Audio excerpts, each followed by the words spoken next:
how should one see the financials evolve? Talk to us about that, because everything has an IRR attached to it. Of course. These are long gestation businesses, and your group is famous for diving into those and doing them very well, right? What's the kind of IRR that one can pencil in if one were a shareholder? Yeah, so we look at it not as a single project IRR, because there's so much cross-sell that happens here. So you can see around there's all the retail that's come up. This is a small example, but we are sitting today at from a revenue perspective, a 50-50 share between regulated and unregulated revenue.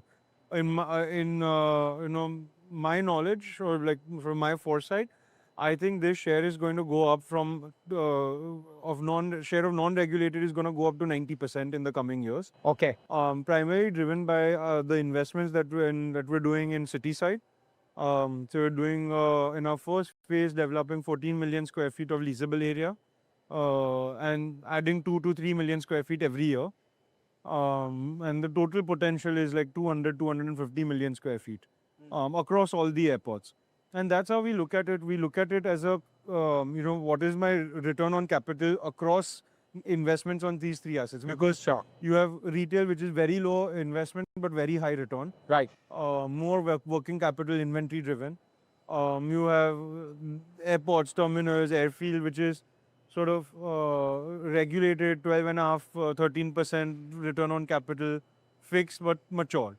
And then you have the city side, which is 20, 25, 30% return on capital kind of assets, depending on the use. And but when you combine all of that together, you see the returns on capital go up quite significantly. Yeah.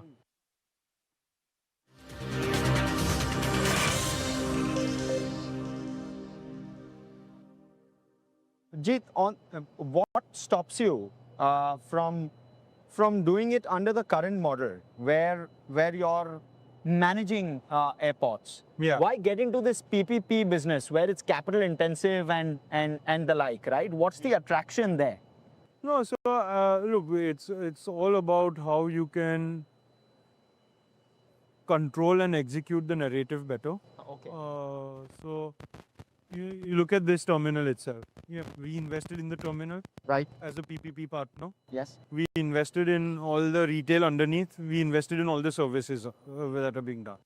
So what that allows us to do is, one, be able to cross-sell. Right. So there is no conflict of interest when one shop is trying to discount to boost another shop's sale. Right. It's all owned by one. So then we look at overall revenue and not shop-wise revenue only. Sure. Same thing is from a passenger experience point of view.